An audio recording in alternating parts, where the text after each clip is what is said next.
For years, Officers Briggs and Reynolds harassed, humiliated, and brutalized without consequence, knowing that they were untouchable. Then, one day, they stopped two black twins, Malcolm and Isaiah Carter. The brothers were unarmed. The officers didn't care. When one twin pushed back, refusing to be treated like a criminal, they escalated. Words became threats, and threats became force. And then, when Malcolm moved, they shot him dead. His brother was left beaten, handcuffed, forced to watch his twin bleed out on the pavement. Now, Isaiah Carter, a Delta Force operative with a debt to settle, is coming for them. They thought their version of events would be the only one that mattered. They thought their power made them untouchable. They thought the system would erase their sins, just like it always had. But this time, the system won't save them, because Isaiah Carter is coming, and nothing will stop him from getting his vengeance. Before we go any further, comment where in the world you are watching from,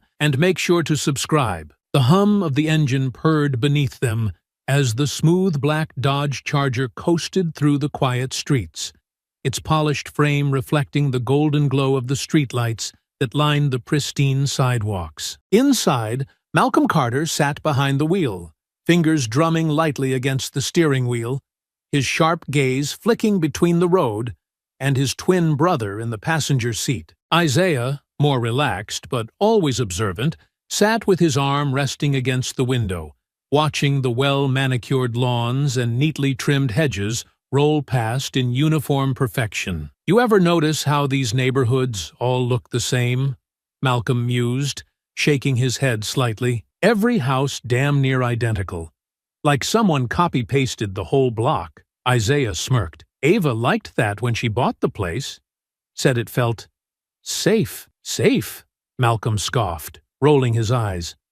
I bet it feels real safe when you actually live here. But for us? You think they see two black men in a Charger at this hour and think, oh, they must be visiting family? Isaiah let out a quiet breath, knowing exactly where this was going. Malcolm, don't start. I'm just saying, man, Malcolm continued, his fingers tightening around the wheel. We're driving through one of the richest neighborhoods in the city, and you know damn well we're going to get side-eyed for it. Isaiah sighed, rubbing his temple. We're not doing this tonight. It's been a long month. I want to see Ava, have dinner, and not think about any of this. Malcolm exhaled sharply, his jaw still tight. But he didn't push it further. He just let the silence settle between them as the houses passed by in perfect symmetry, each one illuminated just enough to highlight their exclusivity. Then, just as he was about to switch the subject, Isaiah's eyes flicked to the rearview mirror, his posture subtly shifting. Cop car, he muttered. Malcolm didn't react at first, just kept driving. But his grip on the wheel hardened slightly. Where? Just past us on the other side of the street. Marked unit. Neither of them turned their heads to look. But they could feel it, the weight of being noticed, the unspoken calculation happening behind them. The cruiser rolled past, slowing just slightly as it went by, just enough for its occupants to get a good look at them. Then came the moment neither of them needed to see to understand. The U-turn. Malcolm let out a low chuckle, humorless, eyes never leaving the road ahead. Well, look at that. Right on schedule. Isaiah exhaled slowly, his voice steady but firm. Mal, just keep driving normal. Yeah, Malcolm muttered. Like that matters. The blue and red lights flared to life behind them, the unmistakable wail of the siren cutting through the stillness of the night, commanding them to stop. Malcolm flicked on his turn signal, because God forbid they give them a reason to claim they weren't cooperating, and eased the Charger to a stop at the curb. The world outside was still, eerily silent apart from the faint rustling of leaves in the breeze and the distant hum of a lawn sprinkler. All right, Isaiah murmured, shifting in his seat to face his brother. Let me do the talking. Malcolm's jaw twitched. Yeah? And what's that going to change? It's not about changing anything, Isaiah said, his voice calm but firm. It's about getting to Ava's in one piece. Malcolm didn't answer, just stared straight ahead, his nostrils flaring slightly. Then, slowly, he placed his hands on the wheel, fingers spread wide, making sure they were visible. Isaiah did the same, placing his hands on the dashboard, movements deliberate, controlled. They had both been here before. They knew the script. Footsteps crunched against the pavement as two figures approached the vehicle. A flashlight beam swept across the interior, pausing for just a second longer than necessary on their faces. Then came the voice, gruff, authoritative, laced with the unspoken certainty that this wasn't just a routine stop. License and registration. Malcolm didn't move, his expression blank, but Isaiah was already reaching for the glove compartment. His movements slow, exaggerated for the sake of appearances. "It's in here," he said evenly, looking up at the officer, making sure his tone was neutral, measured. No sudden movements. No agitation. The rules they had been forced to learn. The second officer hovered near Malcolm's window, his gaze sharp, scrutinizing. "Where are you two headed tonight?" Isaiah kept his focus on the first officer, handing over the documents without breaking eye contact. "We're on our way to our sister's house. She lives a few blocks up." The first officer took the documents without acknowledging the answer, glancing at the IDs before shifting his stance slightly. The second officer, Briggs, stepped closer to Malcolm's window, eyes narrowing slightly. "Step out of the car." Malcolm let out a slow breath through his nose, his fingers tightening on the wheel for just a fraction of a second. "Why?" Briggs's expression didn't change. "Because I said so." A muscle in Malcolm's jaw twitched, but Isaiah spoke before he could. "Officer, can we ask why we're being stopped?" The first officer, Reynolds, spoke this time. "There have been reports of break-ins in the neighborhood. You match the description." Malcolm let out a sharp, humorless laugh, shaking his head. "Oh yeah? What's that description? Black and breathing?" Isaiah's pulse quickened. "Mal!" Briggs's voice hardened. "I said step out of the car." Isaiah turned back to Reynolds, his voice still steady. "Look, we're both military officers, Delta forces. Our IDs are right there.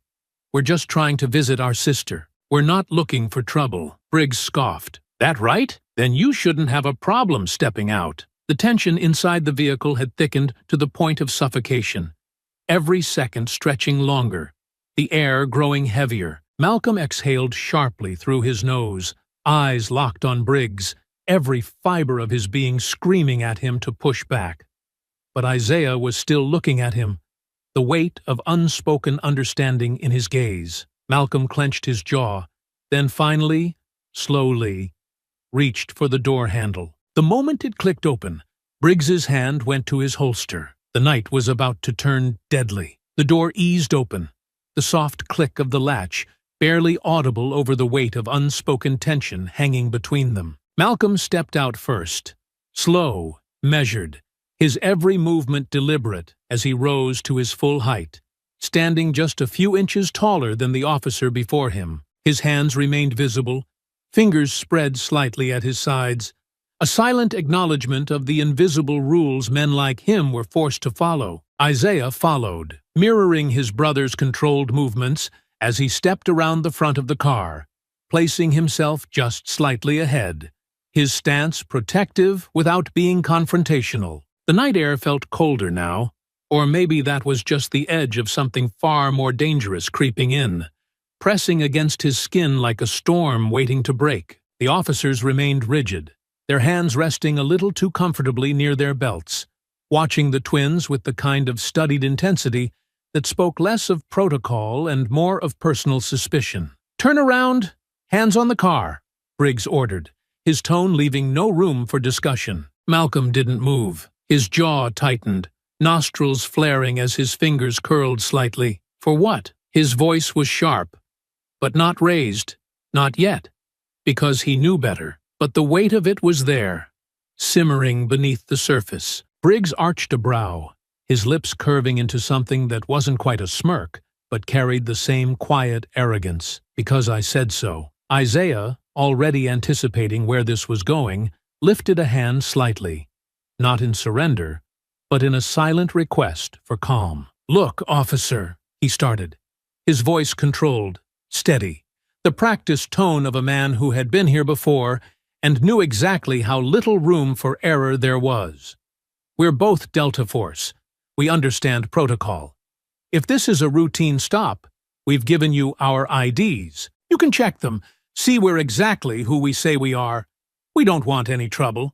We're just trying to see our sister." Briggs gave a slow nod, eyes narrowing slightly before he reached for the IDs Isaiah had handed over earlier. He flicked on his flashlight, letting the artificial glow skim over the laminated cards as Reynolds stepped in beside him, peering over his shoulder. The two men exchanged a look, barely noticeable, but Isaiah caught it. "Out of town," Briggs muttered, his voice carrying a tone of immediate skepticism. "Neither of you live here." Malcolm let out a low, humorless chuckle, shaking his head. "That's what we told you. We're visiting our sister." Briggs ignored him, flipping the ID over before glancing up again. "So, let me get this straight.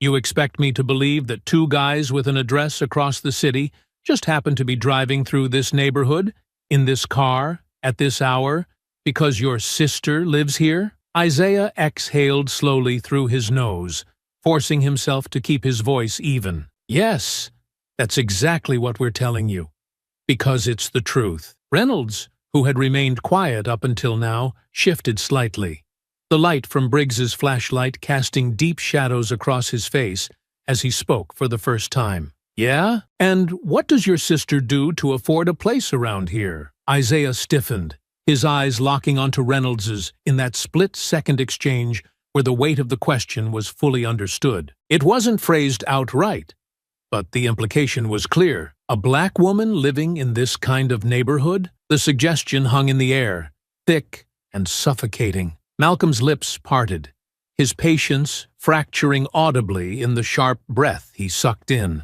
"Excuse me?" Reynolds held his gaze unflinching, as if daring him to press it further. "Just saying, not a lot of people from your side of town end up in places like this without a good reason." Isaiah stepped forward before Malcolm could react, his body positioned just enough to physically interrupt whatever was about to happen. "She's a lawyer," he said, his voice sharper now, clipped in a way it hadn't been before. "Graduated top of her class.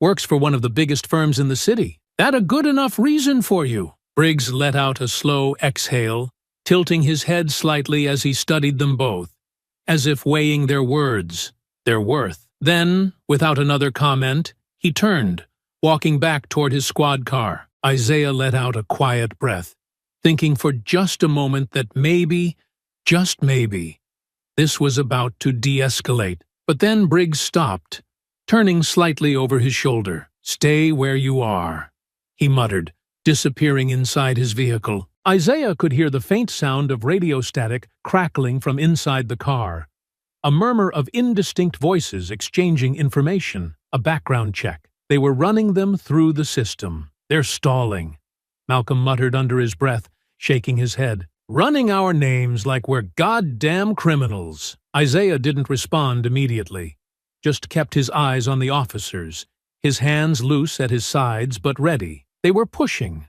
looking for a reason, an excuse, something to justify whatever was already forming in their minds. "Let's just keep cool," Isaiah murmured, though even he could feel the control slipping, the space for logic closing in. Malcolm turned slightly toward him, voice low, edged. "You think that's gonna change a damn thing?" Before Isaiah could answer, Briggs returned, his face unreadable, but his presence carrying something heavier now, something more resolute. He stepped back toward them, the flashlight still in his grip, and gestured. "All right," he said. "Hands on the car. Both of you." Isaiah took a slow breath, bracing himself. "Come on, man. We gave you everything you asked for. You know exactly who we are, where we're going. What are you still looking for?" Briggs didn't waver. "Step to the car." Malcolm didn't move. Briggs's hand went to his holster. Isaiah saw it happen in slow motion. The shift in posture, the way the air seemed to thicken, the silent understanding of what came next, if they didn't comply. His own breath caught for just a second.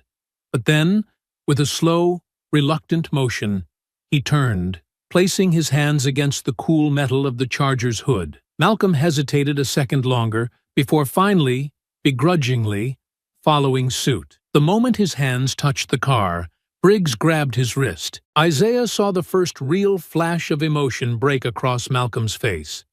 A sharp flicker of something primal, something furious, and that was all it took. The spark had been lit. The night was about to ignite. The cold metal of the charger's hood pressed against Malcolm's palms, the rough texture biting into his skin as Briggs's hands moved with unnecessary force over his back, pressing hard against his ribs before sliding lower. The pressure wasn't just about the search.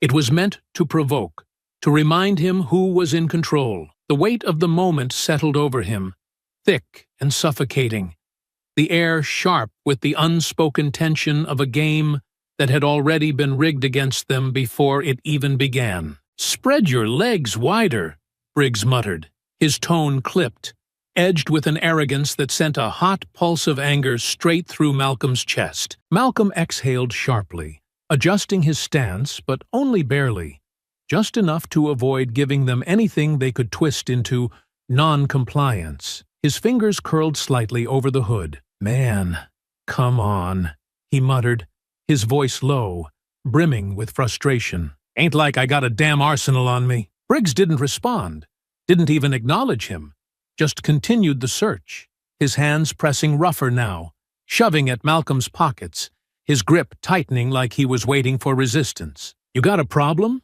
Briggs asked, his breath close now, deliberate, as his fingers dug into Malcolm's arm. Malcolm shifted slightly, his muscles tensing beneath the touch. "Yeah, I got a problem. My problem is some punk throwing me up against my own damn car like I just knocked over a damn convenience store." Briggs's grip tightened.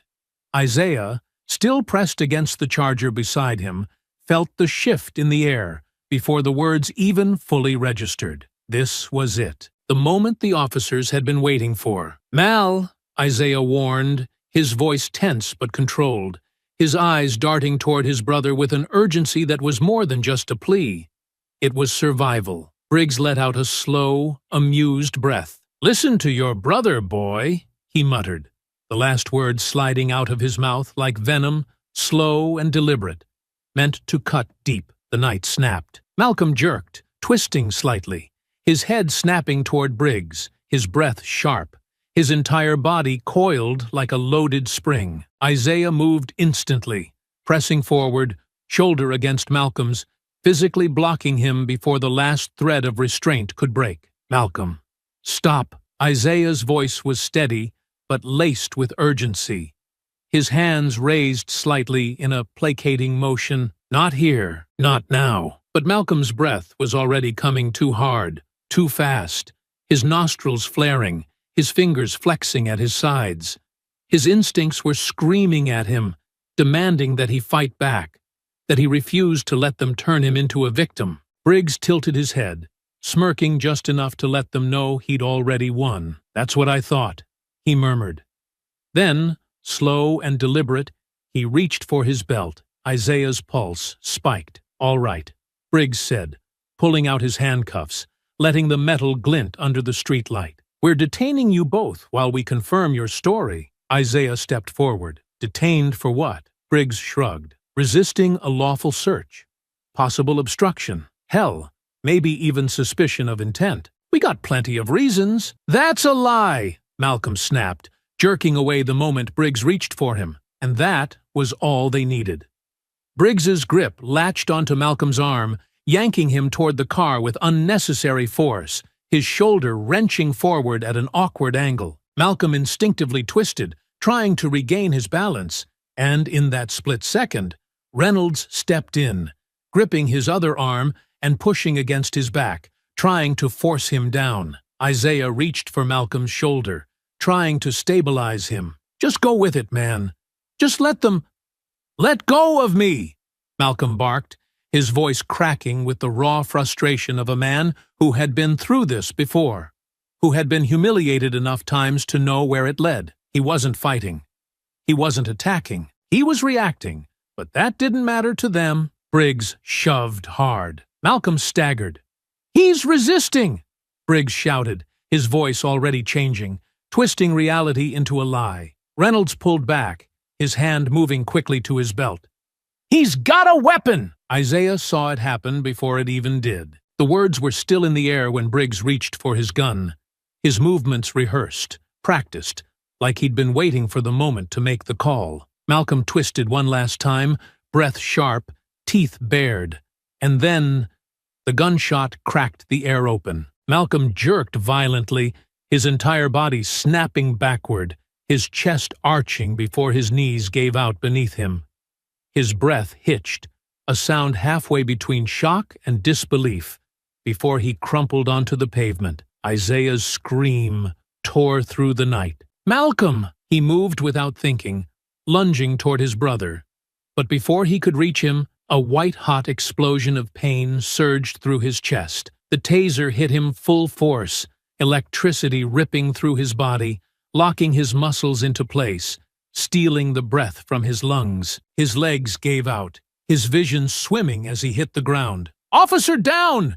He tried to grab my gun!" Briggs was screaming now, his voice frantic, but Isaiah could hear the lie in it, the premeditation, the way it was already being molded into the version they would tell. "Backup needed," Reynolds echoed, his voice high, breathless, his hand still gripping the smoking gun. Isaiah fought against the paralysis gripping his limbs, his vision hazy, his ears still ringing as he tried to push himself up, his body rebelling against him. His eyes found Malcolm. His brother lay sprawled just feet away, his chest barely rising, his fingers twitching weakly, his mouth parting slightly as if he was trying to say something. Isaiah dragged himself forward, his body screaming against the movement. "Malcolm, hold on, man." Malcolm coughed, a wet, ragged sound, his fingers weakly grasping at the air before finding Isaiah's arm, gripping with what little strength he had left. His lips trembled as his breath hitched,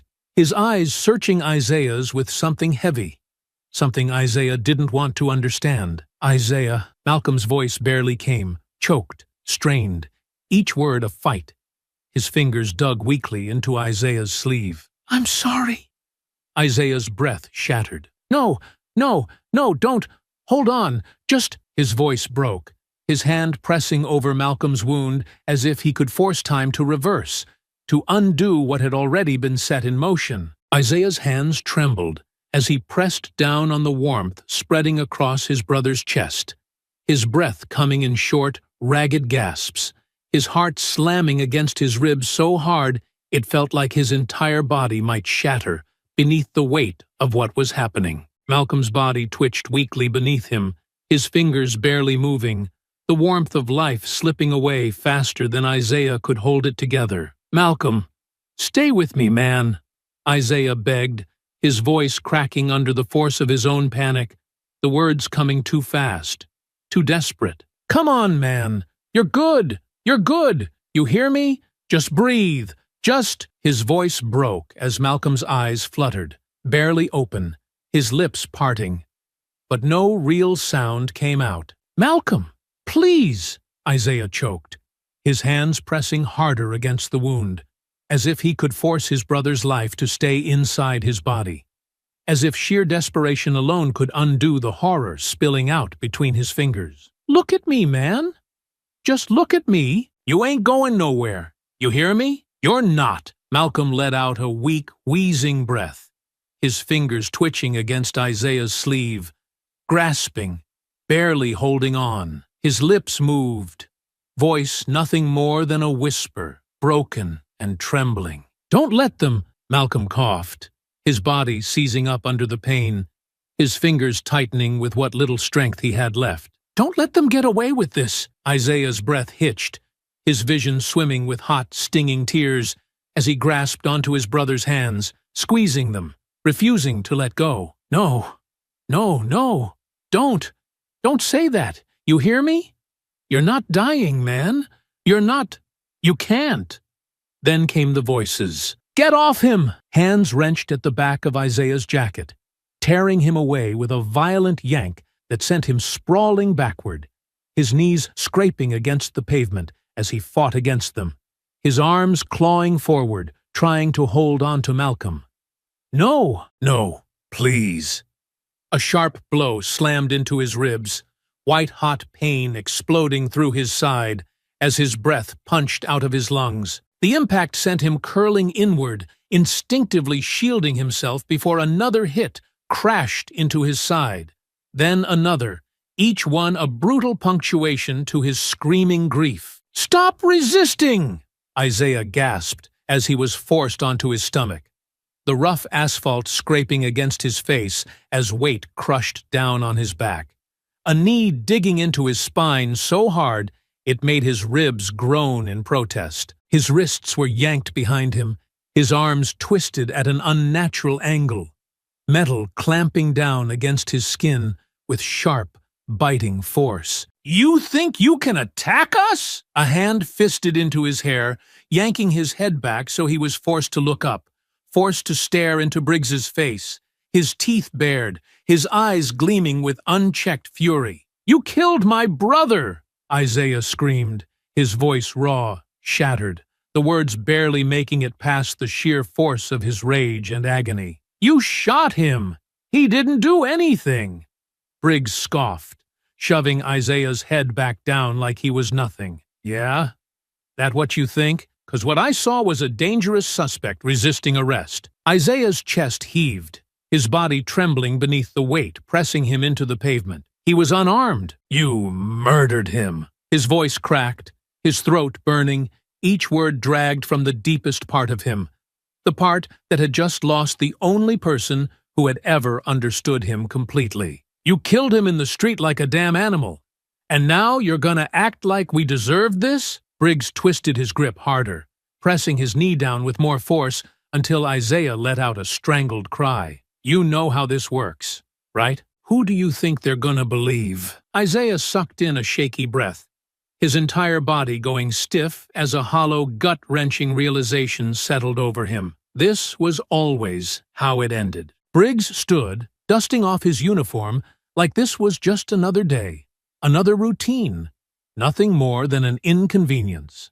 "We'll take it from here," he called out to the other officers arriving, his voice steady, confident, dripping with the certainty of a man who knew he would never face consequences. Reynolds hovered beside him, shifting slightly, his hands shaking as he holstered his weapon. His eyes flickered toward Isaiah, something hesitant in his expression, but it was gone as quickly as it appeared. He stepped back, nodded. "He reached for a weapon," Briggs said smoothly, his voice carrying across the street, as if the lie had already been accepted as truth. "We had no choice." Isaiah's stomach twisted, bile rising in his throat.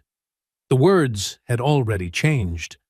The story was already being rewritten. His breath stuttered, a fresh wave of nausea rolling through him as he turned his head just enough to see Malcolm's body still lying motionless on the pavement, his blood pooling beneath him, dark and thick, seeping into the cracks of the concrete. His brother, his twin, his other half, gone. And they were going to erase him. "Hey!"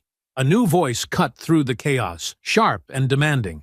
"What is going on here?" Isaiah barely processed it before he was yanked up by his cuffs, his body hauled forward like dead weight. His vision swam, dizziness crashing over him, the world tilting violently as he was dragged toward the back of a squad car. "You're under arrest for assaulting an officer," someone muttered, but the words barely registered. White noise against the static roaring in his head. The door wrenched open, and then he was shoved inside, his body slamming against the hard plastic seat with enough force to make his ribs scream in protest. Through the smeared glass, Malcolm was still lying there.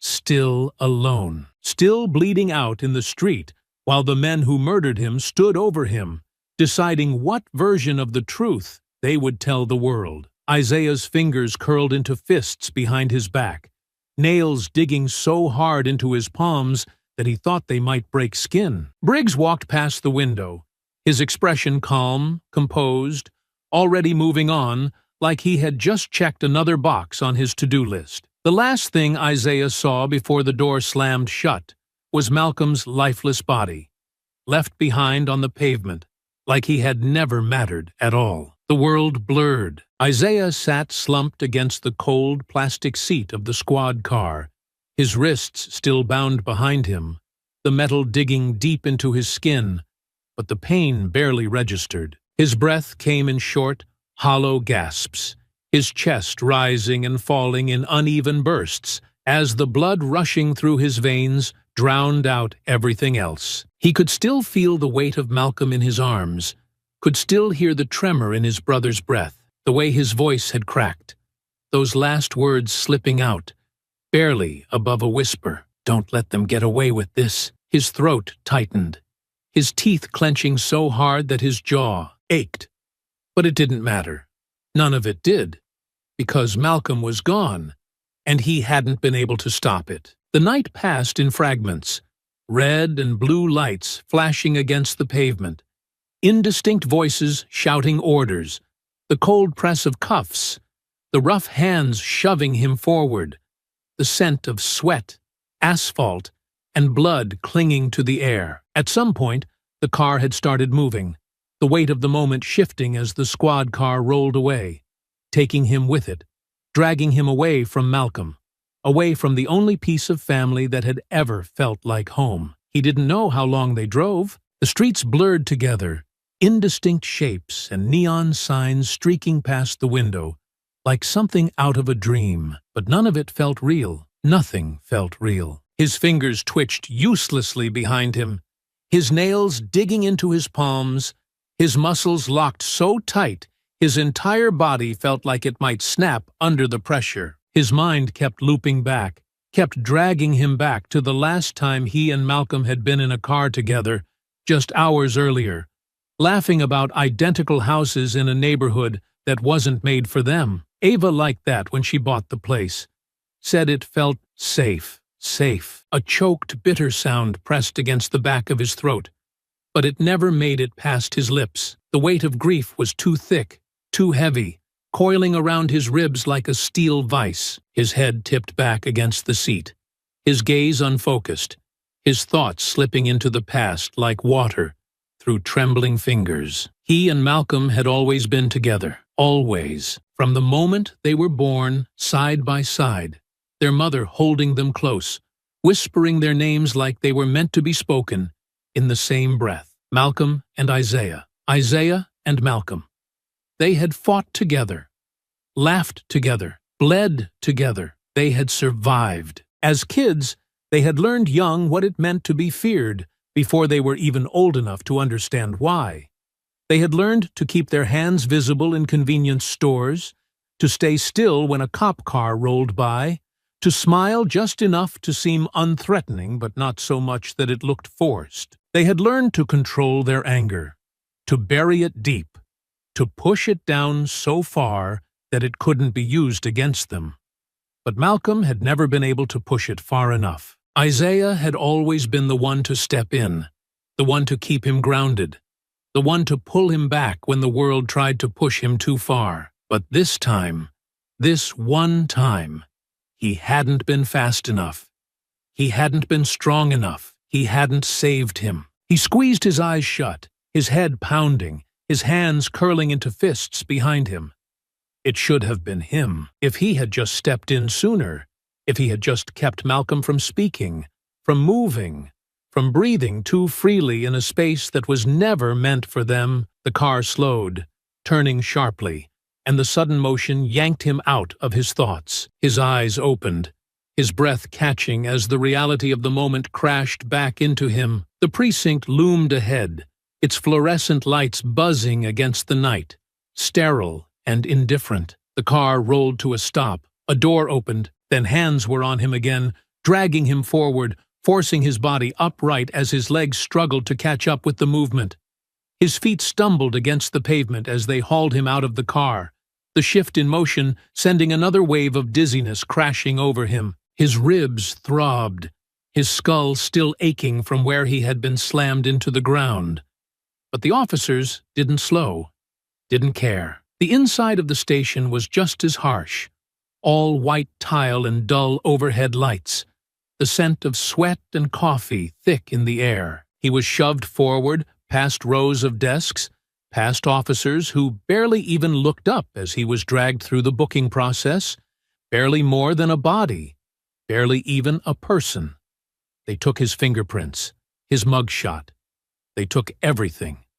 And through it all, he said nothing. Not because he had nothing to say, but because none of it mattered. Malcolm was dead. They had won. Time passed in a haze.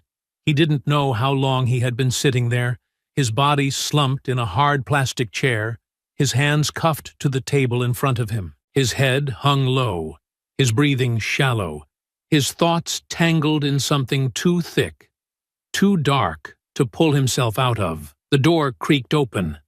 Isaiah barely reacted, his body too heavy, too exhausted, the weight of his grief sinking so deep he wasn't sure he could ever climb out of it. Then, Isaiah! The voice snapped through him like a jolt of electricity. His head lifted.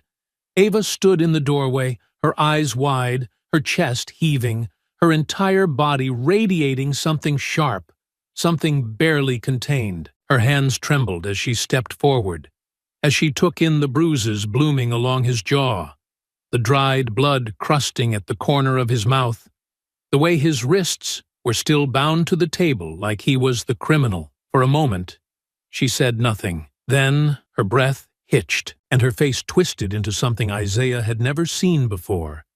Something shattered, and Isaiah realized she already knew. The weight of it crushed him all over again. Ava stood in the doorway, her breath shallow, her fingers curled into fists at her sides as she took in the sight of her brother. His head bowed, his wrists shackled to the table, his entire body slumped with the weight of something she couldn't begin to put into words. Isaiah barely moved. He sat there, still as stone, his chest rising and falling in slow, uneven breaths. His face was bruised, dark splotches blooming along his jaw and beneath his right eye, his knuckles raw, dried blood still crusted at the corner of his mouth. His clothes were stained, dirt, sweat, and something darker smudging the fabric. But none of that was what made Ava's stomach twist into knots. It was his eyes. They were empty. Ava swallowed hard, forcing down the burn in her throat as she stepped forward, the sharp click of her heels against the linoleum cutting through the heavy silence. She wasn't here to cry. She wasn't here to grieve. Not yet. Right now, Isaiah needed her. She pulled out the chair across from him, scraping it against the floor as she sat down. Isaiah. Her voice was steady, firm. It took him a second to react, his gaze slowly lifting to meet hers. His eyes were bloodshot, ringed with exhaustion so deep it looked like it had settled into his bones. He blinked once, sluggish, as if pulling himself back into the present required effort. "They killed him," he murmured, his voice hoarse, raw from screaming. Ava inhaled sharply through her nose, her jaw tightening. She forced herself to push through it, to keep her composure, to shove aside the grief clawing at her insides long enough to get him out of this room. "I know," she said, the words barely above a whisper. "I know, Isaiah." He let out a slow, uneven breath, his fingers twitching against the cold metal of the cuffs. "They shot him in the street like a dog." His voice cracked slightly, but there was no real emotion behind it. Just emptiness, just fact. Ava reached forward, her fingers brushing lightly against his wrists, against the metal digging into his skin. "We're getting you out of here." A flicker of something crossed Isaiah's face. Not quite hope, but something close enough to it that Ava held onto it with everything she had. "They're charging me," he muttered. "Assaulting an officer, resisting arrest. They're going to say Malcolm attacked them. They're already saying it." Ava's stomach twisted. Of course they were. The lie was already forming, already being pushed forward in official statements and press briefings, already being shaped into something that painted the men with badges as heroes, and Malcolm as the aggressor. Isaiah's breath shuddered, his hands clenching into fists. "He didn't fight them, Ava. I swear to you, he didn't." "Isaiah." Ava reached forward again, her grip firm but careful. "I believe you. I believe you." Isaiah closed his eyes for a brief second, just enough to let the weight of her words settle over him, before opening them again. "They're gonna get away with it, aren't they?" Ava's lips parted slightly, her throat tightening. She wanted to tell him no.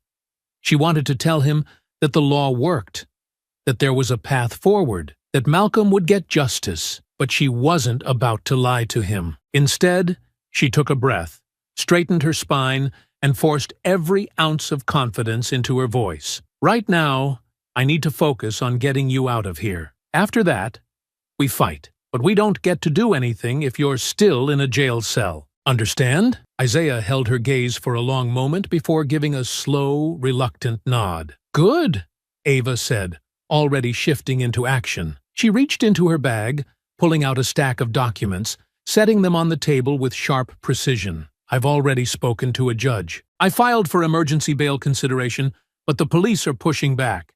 They're claiming you're a flight risk. Isaiah scoffed, shaking his head. A flight risk?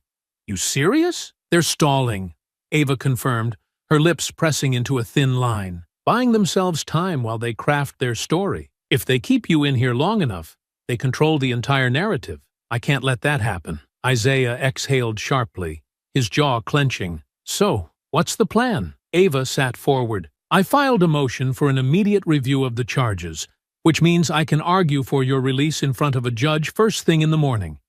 But that's not enough. I need leverage.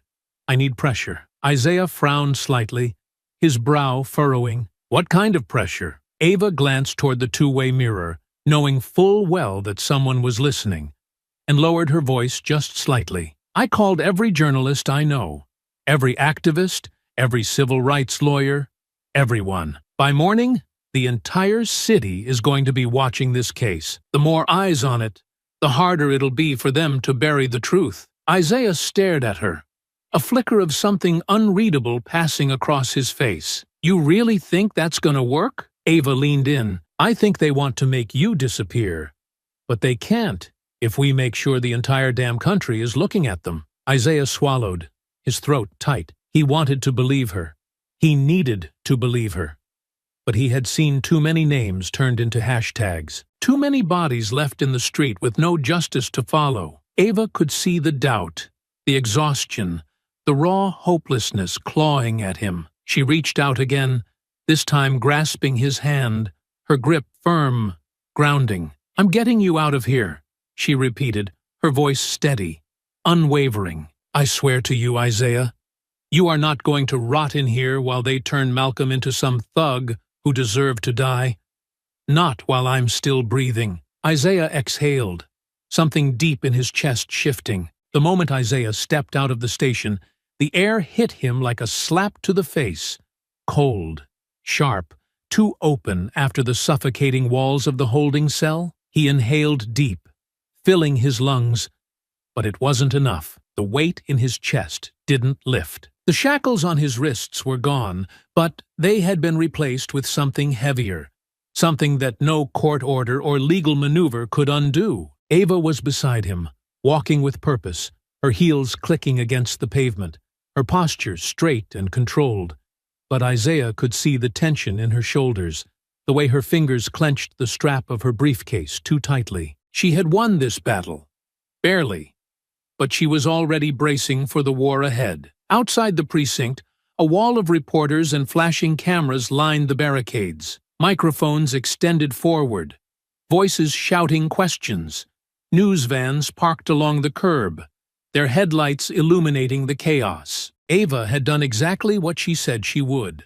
The city was watching. Isaiah, do you have anything to say about the charges against you? Isaiah. What happened that night? Do you believe the officers acted unlawfully? He didn't stop, didn't look at them. His jaw was locked, his fingers curling into fists at his sides, his pulse roaring in his ears. He couldn't be here. He couldn't breathe with all these people shoving microphones in his face, waiting for him to break, waiting for a quote, waiting to twist whatever words he said into something neat and palatable for the 6 o'clock news. Ava didn't stop either. She pressed forward, her grip firm on his arm as they moved toward the waiting car. The cameras flashed. The questions kept coming, but the moment the car door shut behind them, the world outside became nothing more than a distant hum. Isaiah stared ahead, his jaw tight, his body stiff. Ava exhaled beside him, her fingers pressed against her temple, her breath unsteady for just a moment before she composed herself again. You okay? She asked softly. He didn't answer. Because no, he wasn't okay. He had just been released from a cell after watching his brother die in the street. He had been beaten, cuffed, accused, and now the same system that let those officers pull the trigger was still holding him by the throat, still twisting the truth, still making sure that he was the criminal. No, he wasn't okay. But what did that even matter? Ava exhaled again, shifting in her seat. "We're going straight home," she said. "You need to rest. We'll talk about everything tomorrow." Isaiah just kept staring ahead. The first thing Isaiah noticed when they walked through the door was how normal everything looked. The living room was still warm with the scent of lavender and wood polish. The couch still had the same deep indent from where Malcolm always sat. Their mother's old quilt still draped over the back, like she had left it there herself. For a split second, Isaiah could almost pretend Malcolm was in the next room, almost pretend that if he just walked down the hall, he'd find him there, scrolling through his phone, smirking at some stupid joke, breathing. But then, the weight of reality crashed down again, and the silence in the house felt unbearable. Ava set her briefcase on the table, rolling her shoulders as she exhaled. "All right. First thing tomorrow, we start putting pressure on the DA's office. I already have a few people reaching out, but we need to push harder. They're going to try and stall, hoping this blows over. But it won't, not this time." Isaiah sat on the couch, leaning forward, his elbows on his knees, his fingers laced together as he stared at the floor. "And if they don't do anything?" His voice was quieter now, steadier, but still heavy with something unresolved. Ava hesitated for a fraction of a second before responding. "Then we take it higher. We push for federal involvement. Civil rights violations, anything we can throw at them." Isaiah nodded slowly, but the emptiness in his eyes didn't change. And just like that, the days bled together. The calls were made. The paperwork was filed. The protests outside the police department grew larger. The city boiled with tension. And every single attempt at justice was met with the same response. "We're still reviewing the case. There isn't sufficient evidence at this time to proceed with charges." The officers were acting in the line of duty. Isaiah sat in silence as he listened to the news updates, as he watched Ava's frustration mount, as he watched every single person with the power to do something step back, fold their hands, and do nothing. Every door they knocked on led to another excuse, another delay, another carefully worded statement about ongoing investigations and due process. The system wasn't just broken.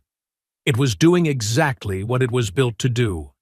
And Isaiah could feel something shifting inside him, a slow burn, a weight pressing against his ribs, pushing harder, making it impossible to breathe. Isaiah was sitting at the dining table, staring blankly at his untouched plate of food, the news droning in the background. Ava sat across from him, her phone pressed to her ear, her free hand gripping a pen so tightly her knuckles turned white. "That's not good enough," she snapped, her voice sharp, laced with an anger she was barely holding back. "They have body cam footage. Where is it? Why hasn't it been released?" Isaiah barely heard her. His eyes had drifted toward the TV, the headline scrolling across the screen. "Press conference. Police chief speaks on tragic incident involving Malcolm Carter." The screen cut to a podium. The police department's emblem displayed proudly behind the man standing in front of the microphones. "The loss of life is always unfortunate," the chief said, his voice steady, smooth, rehearsed. "Our officers were faced with a life-threatening situation, and they responded accordingly. The suspect was hostile, uncooperative, and attempted to reach for a weapon. They had no choice but to defend themselves." The camera panned slightly. Briggs and Reynolds stood to the side, their faces blank, their uniforms crisp. Then, Briggs stepped forward. "It's always difficult when situations escalate like this," he said, his voice just the right amount of solemn, just the right amount of regretful. "We never want to take a life. But when an officer feels threatened, we have to protect ourselves. I feared for my life." Isaiah's fingers curled into his palms. "I wish things had gone differently," Briggs continued.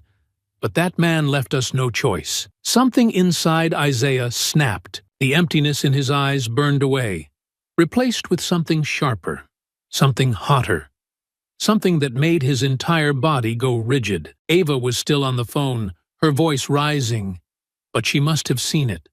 The way his entire demeanor shifted, the way his hands trembled with something far more dangerous than grief. "Isaiah?" He didn't respond, because at that moment, the fire had consumed him completely, and he knew. If the system wasn't going to give him justice, then he was going to take it himself. He hadn't realized his nails had dug so deep into his palms that they'd drawn blood until Ava's voice cut through the air. Isaiah. It was cautious. A name spoken not in authority, not in reassurance, but in knowing. He didn't look at her, didn't move, didn't do anything but keep his gaze fixed on the television, as if burning holes into the screen would make the lies unravel. Ava set her phone down, exhaling sharply. "Isaiah, talk to me." His jaw twitched, his fingers flexing. "You heard it," he said, his voice lower than usual, rough, as if it had been scraped raw from the inside out. "You heard every damn word." Ava hesitated,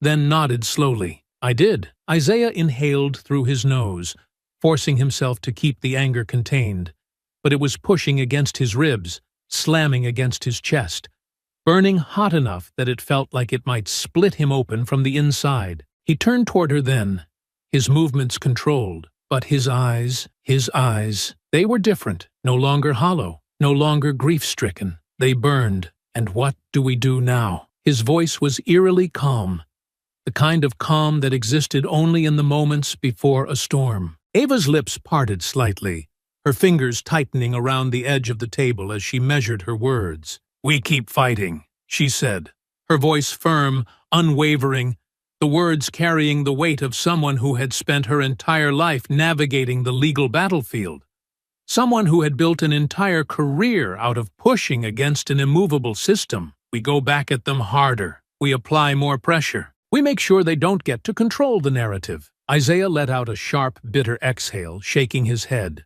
"The narrative," he muttered, the word tasting like acid in his mouth. "That's all it is to them, isn't it? A damn story. A version of events they get to shape, get to bend until it fits what they need it to be." Ava held his gaze, her breath steady, but Isaiah could see it, the flicker of unease beneath her composure, the way she was bracing herself. Isaiah leaned forward, placing his hands on the table, his knuckles white. "Malcolm is dead, Ava." His voice wavered for just a fraction of a second before it hardened again. "And they're gonna walk. You know it. I know it. Hell, they know it. Every time we apply pressure, every time we push harder, all we're doing is playing their game. But the system is already rigged, and we're the only ones still pretending like it's not." Ava swallowed, her fingers gripping tighter. "Isaiah, you told me to believe in the system." Isaiah pressed on, his voice rising, not with hysteria, but with something deeper, something raw and unfiltered. "You told me there was a way forward, that there was still a chance for justice. And I did. I sat here. I waited. I watched you fight for every angle, and all we've gotten is locked doors, empty statements, and those pigs standing up there on national television calling my brother a threat." Ava's face tightened, but she didn't speak. Isaiah exhaled sharply, shoving away from the table, pacing, his hands running over his head, frustration rolling off of him in waves. "Self-defense," he spat. "Fear for their lives." He let out a harsh, humorless laugh, shaking his head. "That's all it takes, huh? That's all it takes to justify murder." Ava pushed up from her seat now, standing, her voice stronger. "You think I don't know that?" she snapped, and for the first time, there was an edge of something unrestrained in her voice, something that slipped past the controlled mask she always wore. "You think I don't know exactly how this goes?" Isaiah turned toward her, his breath heaving, his chest rising and falling with something that had been brewing for too long. Ava's lips trembled slightly before she pressed them together, steeling herself. "You're right," she said, and it was so quiet at first that he almost didn't hear it. "Everything about this is rigged. Everything about this is designed to protect them. And I hate it, Isaiah. I hate it. But you have to let me keep fighting this the way I know how." Isaiah shook his head, his fists clenching at his sides. And how do you know it's gonna work? How do you know we're not just giving them more time to clean this up, to erase Malcolm completely? How do you know? Ava inhaled sharply, her throat bobbing. I don't, she admitted. And the honesty in it was enough to make Isaiah stop. I don't know. But if we go outside the system, if you do something you can't take back, then they win. They'll get exactly what they want. Isaiah stared at her for a long, suffocating moment, the silence between them thick with everything unsaid. Then he shook his head. They already won, he murmured. And Ava knew. She knew the moment his voice dropped like that, the moment the fire in his eyes settled into something colder, something unchangeable, something final. Her stomach turned. Isaiah! But he was already stepping back, already turning toward the door, already slipping away from her like a shadow breaking from its anchor. Isaiah, wait! Ava pushed forward, reaching for his arm, desperation creeping into her voice now. But he was already gone, already moving toward something she couldn't pull him back from. She watched the door shut behind him, watched the final sliver of light disappear as he walked into the night. And for the first time since this all started, Ava felt fear. The night wrapped around Isaiah like a second skin, the cool air brushing against his face as he moved through the city with a new kind of purpose. Each step measured, each thought sharper than the last. He had always been disciplined. Military training had drilled that into him. But this was different. This wasn't combat. This wasn't a mission sanctioned by the government. This was something far more personal. He had no plan at first. Not a solid one, anyway. Just the quiet, steady hum of rage pushing him forward. The certainty that he needed to see them. Briggs and Reynolds needed to look them in the eye again. Needed to watch them in a way they had never expected. The same way predators stalked prey before the kill. It didn't take long. Police officers weren't as untouchable as they thought. They had routines, patterns, lives outside of the job. And Isaiah was good at what he did.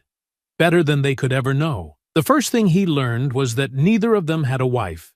No children.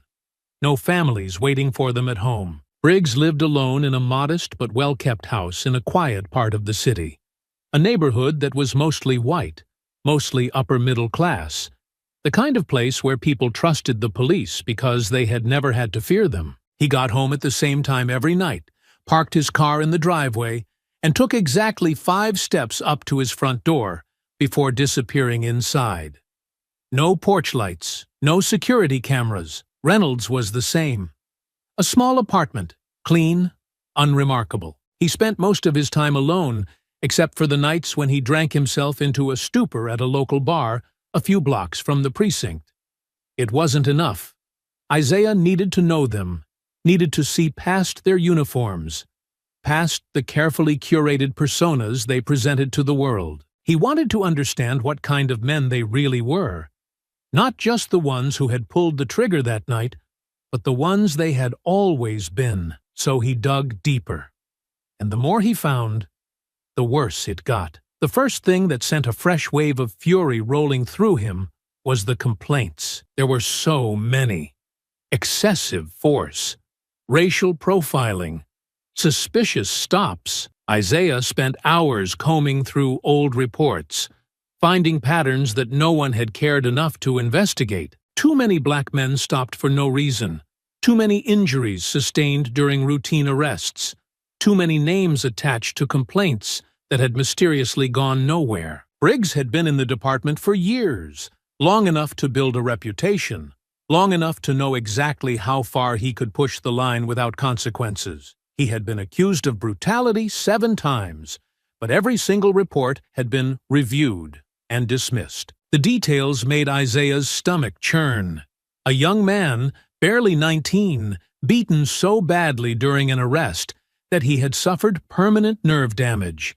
An older black veteran, pulled over for a traffic violation, slammed against the pavement when he asked why he had been stopped. A father, arrested in front of his children for disturbing the peace, when he had simply been recording police activity outside his home. Each story was worse than the last. Each one a reminder that Malcolm's death had not been an accident, not an isolated incident. Briggs had been hunting men like Malcolm for years, and no one had stopped him. Reynolds wasn't much better. He had fewer complaints, fewer marks on his record, but that only made it worse, because Isaiah could see the pattern of silence, the way he had watched and done nothing, the way he had backed up Briggs's lies time and time again, the way he had let black men suffer under his partner's hands without ever stepping in. Isaiah found body cam footage from 3 years ago, a case where a young black teenager had been stopped while riding his bike through a predominantly white neighborhood. Briggs had done all the talking, his voice smooth, condescending, barely masking his hostility. The boy had been scared, his voice shaking as he answered their questions, his hands trembling as he reached for his ID. Then Briggs had slammed him against the squad car, accusing him of reaching for something else, of acting suspicious. Isaiah watched the footage, his breath locked in his chest. The boy hadn't fought, hadn't resisted. He had just stood there, too scared to move, too shocked to react, and Reynolds had done nothing. The video ended with Briggs shoving the kid onto the pavement, handcuffing him, his voice calm as he told him he was being detained for failure to comply. Isaiah shut his laptop. The anger had been a steady hum before. Now it was a roar, something hot and alive, something that made his fingers tremble with the effort it took to stay still. This wasn't about Malcolm anymore. This was about all of them. Every single name buried under police reports.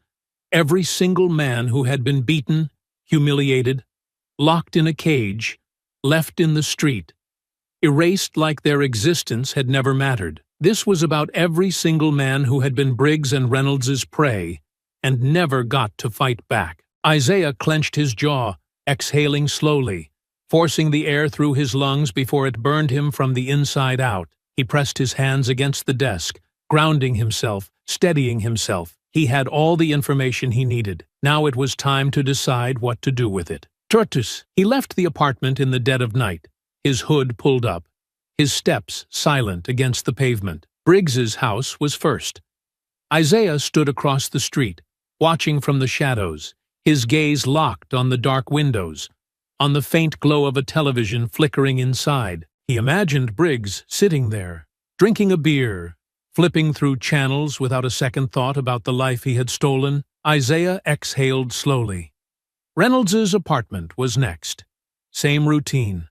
Same watchful silence. The bar down the street was still open, half full of cops just getting off shift, laughing over cheap whiskey, letting the world fade into static because none of them had ever had to care. Isaiah turned away, his fists clenched.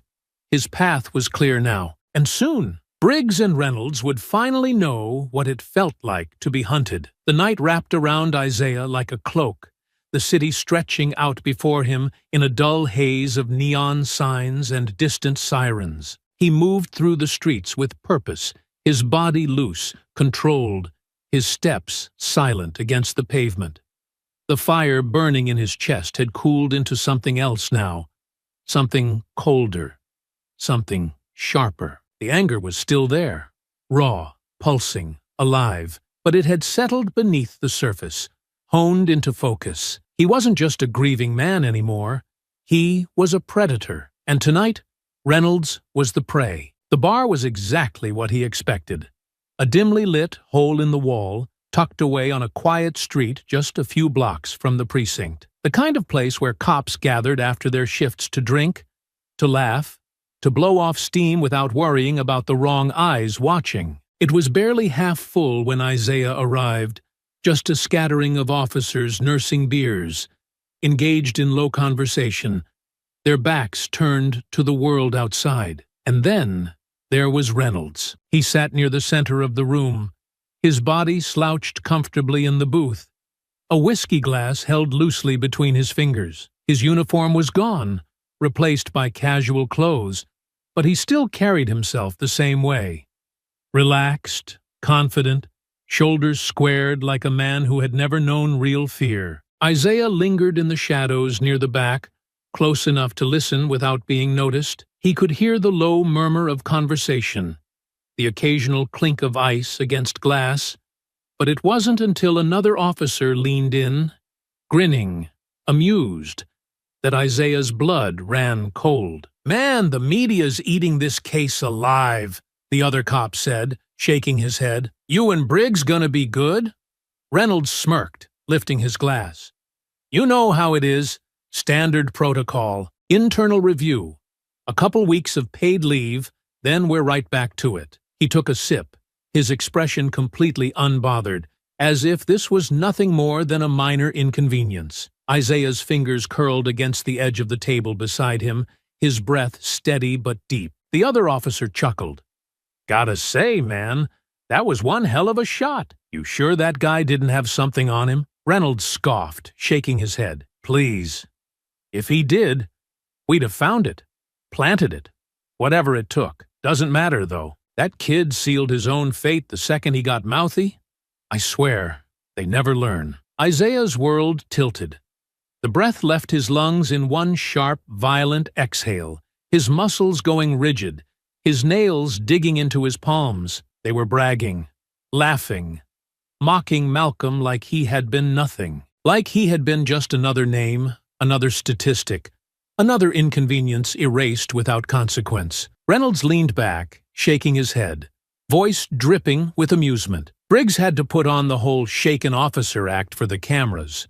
But between you and me, we did the city a favor. Ain't nobody gonna miss that guy. Isaiah barely heard the response, barely felt anything other than the slow, controlled rage sinking its claws into his chest, burrowing deep, wrapping around his ribs and squeezing until he could barely breathe. His ears rang, his vision narrowed, and in that moment, he knew there was only one path forward. No courts, no appeals, no pressure on the system. He wasn't going to fight for justice anymore. He was going to make it himself. Isaiah stepped out of the bar, inhaling the crisp night air, letting it settle in his lungs, letting it cool the fire burning inside him just enough to keep his thoughts sharp. Reynolds and Briggs thought they were untouchable, thought the badge gave them power, gave them the right to decide who lived and who died. Isaiah was going to show them how wrong they were. He had been turning over the possibilities in his mind for days. What to do, how to do it, whether to make it slow or fast, whether to make it a message or a simple execution. He had studied them, memorized their routines, learned the patterns of their lives the way a sniper learned his target's weaknesses. But now, the decision had been made. They were going to die exactly like Malcolm did. The same fear, the same helplessness, the same powerlessness Malcolm had felt when they threw him against the car, when they slammed him to the ground, when they pulled the trigger and let his blood soak the pavement. Reynolds was going to feel it first. Isaiah exhaled, pulling his hoodie tighter around his face, his mind already constructing the next steps. He would need timing, isolation, the right location. It couldn't be rushed. It had to be perfect. Reynolds left the bar around the same time every night, usually alone. He walked to his car in the back lot, away from the main road, away from the streetlights. Too cocky to be cautious, too confident to even consider the idea that someone might be watching. Isaiah checked the time. He still had 15 minutes before Reynolds would stumble out, slightly buzzed, but still steady enough to drive.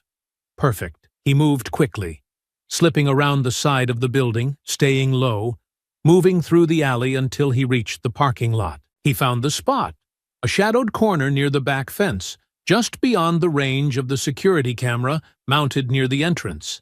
And then he waited. The cold air did nothing to dull the steady pulse of anticipation thrumming beneath his skin. His muscles coiled with the kind of tension he had only felt before battle, the kind of singular focus that came just before the first shot was fired. His breath was slow, steady. He could already picture it. Reynolds stepping out, unaware, completely at ease, walking to his car with the same arrogance he had carried in that bar. Isaiah would let him unlock the door, let him relax, let him think for one final moment that his world was still exactly as he had left it. And then Isaiah would drag him to the ground, shove him against the pavement, press his face against the asphalt, just like they had done to Malcolm. And then he would let Reynolds understand, fully, completely, with no escape, no mercy, exactly what it had felt like to be Malcolm in those last, gasping seconds. Isaiah's fingers flexed. He heard the bar door open. It was time. Isaiah stayed still, his breath steady, his body coiled, his muscles tense but controlled, as he watched the door to the bar swing open. The dim yellow light spilled onto the pavement, stretching shadows out across the lot, casting long, dark lines that flickered and shifted as Reynolds stepped outside. He moved just like Isaiah had expected, comfortable, unhurried, oblivious. His posture was loose, his shoulders relaxed, the confidence of a man who had never known true danger, who had never had to look over his shoulder, who had never once considered that the violence he inflicted could ever find its way back to him. Isaiah clenched his jaw, watching, waiting, his fingers curling into fists as Reynolds dug into his pocket, pulling out his car keys and whistling softly to himself, swaying slightly from the alcohol still running warm through his bloodstream. He wasn't drunk, not enough to stumble, but enough to dull his senses, to make him sloppy. Reynolds reached his car, pressed the unlock button, and the chirp of the alarm cut through the night air. That was when Isaiah stepped forward. He moved slow, deliberately, his steps measured as he let his presence be known, the sound of his boots scraping against the pavement just enough to pull Reynolds's attention. The officer stiffened slightly, glancing over his shoulder, and for a split second, there was no recognition, no real concern, just mild irritation, as if Isaiah was some drunk who had wandered too close. Then his eyes sharpened. He knew. A slow, arrogant smirk spread across his face. "Well, well," Reynolds muttered, turning fully now, pocketing his keys. "Didn't expect to see you out here, Carter." Isaiah said nothing. Reynolds tilted his head slightly, looking him up and down with the same condescension he had seen that night outside Ava's house. The same easy arrogance of a man who thought he was untouchable. "What?" he said, voice laced with amusement. "You come out here looking for some answers? Hoping I'll admit something for your little court case?" He let out a sharp chuckle, shaking his head. "Man, I gotta say, I respect the dedication, but I already told you. There's nothing to fight here." It was a clean shooting. Isaiah inhaled slowly through his nose, forcing himself to stay still, to hold back the fury curling inside his chest like a living thing. Reynolds scoffed, stepping closer, his smirk widening. "Come on, don't look at me like that. It's not personal. It's just the way the world works. You and your brother made a mistake, and you paid for it. I mean, Malcolm was always going to end up dead sooner or later, right? Might as well have been me that put him down." Isaiah moved, before he even made the conscious decision to. His fist slammed into Reynolds's mouth, the impact cracking through the night air, the force behind it sending the officer staggering back into his car. The arrogance vanished. Reynolds lifted his head, his lip split open, blood dripping down his chin, shock flickering across his face before it morphed into something uglier. Anger, disbelief, fear. "You crazy son of a—" Isaiah was on him again before he could finish. His second punch crashed into Reynolds's ribs, his knuckles slamming into flesh and bone, and the officer grunted, wheezing as he hunched over. Isaiah followed up, his elbow smashing into Reynolds's temple, the sharp impact sending him stumbling sideways, his hands scrambling for balance against the car. "You didn't think I was gonna do anything, did you?" Isaiah's voice was low, even, deadly. He took a step forward as Reynolds straightened, his breath coming hard now, his hands lifting instinctively. Not to fight, not yet, but to placate. "All right, Carter, listen." Isaiah didn't listen. His knee drove into Reynolds' stomach, cutting off whatever pathetic excuse was about to leave his mouth. The officer gasped, his body curling inward, spitting blood onto the pavement as he stumbled back. Isaiah didn't stop. He wouldn't stop. He grabbed Reynolds by the collar, yanking him forward before slamming him face first onto the hood of the car. His cheek pressed against the cold metal, his breath ragged. This what it felt like, Isaiah muttered, his voice low, seething, his grip tight against the back of Reynolds's neck. When you threw Malcolm down? When you put your knee in his back? He pressed down, forcing Reynolds against the car, grinding his face against the metal, his breath coming in sharp, broken bursts. This what it felt like when you held him down and let Briggs put a bullet in him? Reynolds struggled, his body twisting, his hands pushing back. But Isaiah barely felt it. You don't want to do this, Reynolds panted, his voice strained. You put your hands on a cop, Carter, and you'll never walk free again. Isaiah yanked him back, spun him around, and drove his fist into his stomach. Reynolds choked, doubling over, a wet, gasping noise tearing from his throat. Isaiah grabbed him by the collar again, dragging him upright, forcing him to look at him. You think I give a damn about walking free? Isaiah's voice was a snarl now, his chest heaving, the weight of Malcolm's death, of every injustice, of every name erased by men like Reynolds and Briggs boiling over. Reynolds's eyes widened, a flicker of something real passing over his face now, understanding. This wasn't a grieving man throwing punches in anger. This was vengeance. And Isaiah wasn't done. Not even close. He slammed Reynolds against the car again, twisting his arm behind his back, his grip tightening against his wrist until the officer groaned in pain, his knees buckling beneath the force of it. Isaiah leaned in close, his breath hot against Reynolds's ear. You ever hear a man beg for his life before? He murmured. Reynolds's breath hitched. Because I have, Isaiah continued. I heard my brother plead. I heard him fight for every last breath after your partner put a bullet in him. Reynolds swallowed hard, his throat bobbing. Isaiah pulled him back, just slightly, just enough to let him get a breath before slamming him back down. You think you know fear? Isaiah's voice was ice now. Steady, deliberate. You don't, but I'm gonna show you. And for the first time, Reynolds understood. This wasn't a warning, it was a promise. Isaiah pressed down harder, wrenching Reynolds's arm behind his back, forcing a choked groan from the officer's lips. You feel that? Isaiah muttered, his voice dangerously low, steady in a way that sent a cold, primal dread through Reynolds's veins. That's the feeling my brother had in his last moments. The weight against his back, the helplessness, the realization that no matter what he said, no matter how much he pleaded, none of it was going to change a damn thing. Reynolds shook his head weakly, blood dripping from the corner of his mouth. But please! Isaiah's stomach twisted violently at the sound of that word coming from this man's lips, because Malcolm had begged.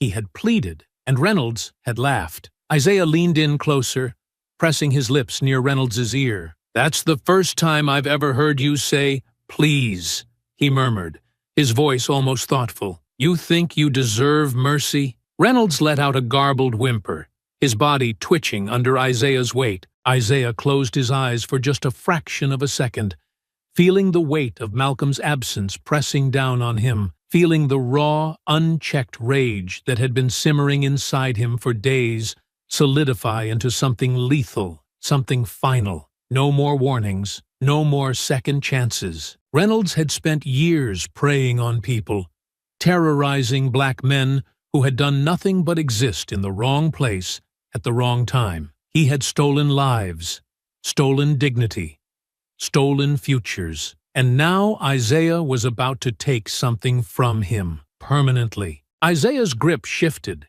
his movements precise, calculated. Not just the wild force of revenge, not just unrestrained violence, but the trained precision of a man who had spent his entire career learning exactly how the human body worked, how it could be broken in ways that no surgery, no rehabilitation, no amount of money or connections could ever undo. His fingers found the right point at the base of Reynolds's neck, right between the cervical vertebrae. A single, perfect target. You ever hear what happens when you sever the right part of the spinal cord? Isaiah's voice was almost conversational. Calm, unshaken. Reynolds gasped, his body trembling now, his weight shifting as he tried to thrash free. Isaiah let him struggle. For a second, for one final moment of hope before taking it away forever. Then he struck. A quick, brutal jab. Precise. Unforgiving. There was a sharp, sickening pop. The kind of sound that wasn't loud but carried all the weight of something irreversible. Reynolds's entire body seized, his limbs locking for a split second before collapsing completely, his breath hitching, his mouth opening. But no sound came out. His throat spasmed uselessly, his hands twitching before going limp. Isaiah took a slow step back, watching as realization flooded into Reynolds's wide, horrified eyes. He tried to move his legs. Nothing.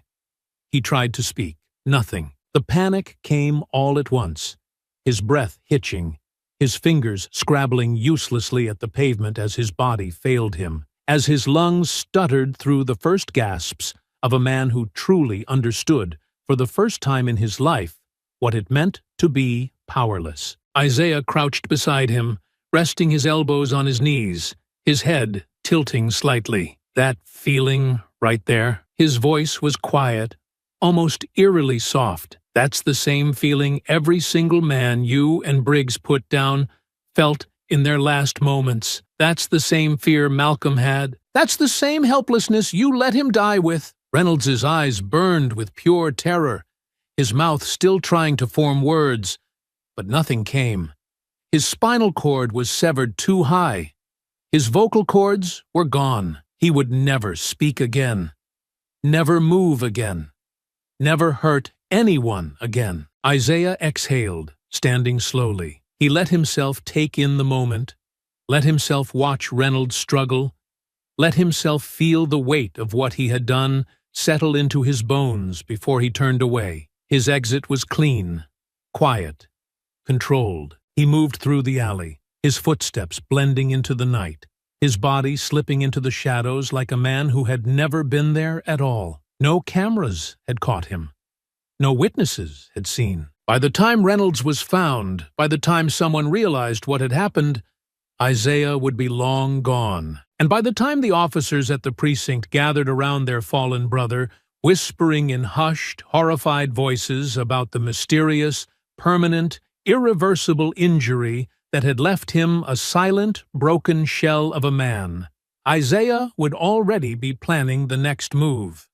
Because this wasn't over. Not until Briggs felt the exact same thing. The city pulsed around Isaiah like a living thing, a quiet hum of life moving on, untouched by the war unfolding in the shadows. He moved with the night, a ghost between streetlights, unseen, unnoticed. This was the point of no return. He had known it the second he left Reynolds broken in that parking lot. He had felt it settle deep in his chest, in the slow, burning calm that had taken root inside him. There would be no redemption. No running, no hiding. The police would figure it out, and they did, faster than he expected. Isaiah had been careful, methodical. But the second Reynolds's condition was reported, the second the department realized this wasn't some random street attack, they had moved fast. The precinct had gone on high alert, and within hours, they had pieced it together. They knew it was him, and that was how Isaiah found himself watching his own house being raided from the shadows. He stood at a safe distance, tucked behind an old industrial building, his hoodie pulled low, his hands in his pockets, his breath slow and measured as red and blue lights flashed against the windows of the place he had once called home. Officers moved in and out, weapons drawn at first, then lowered as it became clear that he wasn't inside. They were too late. Isaiah had abandoned it the moment he knew what had to be done. He had left nothing behind but the furniture, the past, the ghost of the man he used to be. Still, he watched as they tore through it, as they searched, as they called out his name over radios. His name was no longer just a name. It was a target. He should have felt something. Panic, dread, regret. He felt nothing because this was inevitable. Because he had work to do. Then his phone vibrated. He pulled it from his pocket, checked the screen. Ava. His stomach tightened instantly. Isaiah stepped deeper into the shadows before answering, keeping his voice steady. Yeah, but the second she spoke, he knew. Isaiah! He was here, his entire body locked. Ava, he said carefully, his voice dangerously low now. Tell me exactly what happened. Her breathing was uneven, tight, but controlled. He could tell she was pacing, could hear the slight shift of her heels against the hardwood. Briggs showed up at my house, barged in. He was panicking, Isaiah. He was out of his mind. Isaiah's vision blurred with heat. What did he say to you? His grip tightened around the phone. He's losing it, Ava continued, her voice strained, layered with something she rarely let slip. Fear. He said he knows it was you. He kept saying he could feel it. That you were out there watching. That you were coming for him. Good. Isaiah exhaled. Slow. Steady. And what else? She hesitated, just for a second.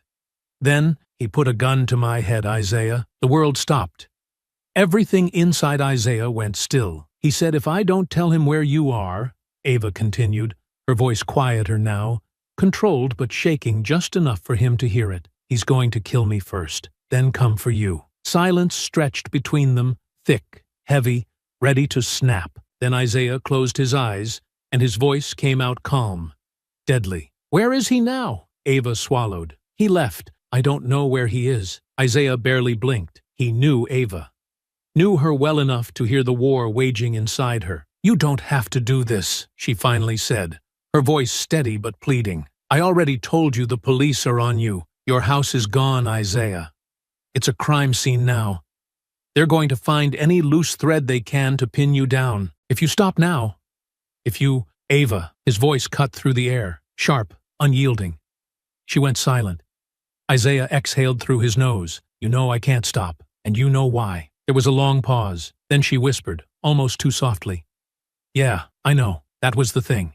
She did know. She knew exactly what this was, exactly what had to happen, even if she would never say it. Isaiah took another step back, watching the last of the officers move in and out of his house, watching the scene that no longer had anything to do with him. The man they were hunting was already gone. You need to leave your house, Isaiah told her, his voice firm now.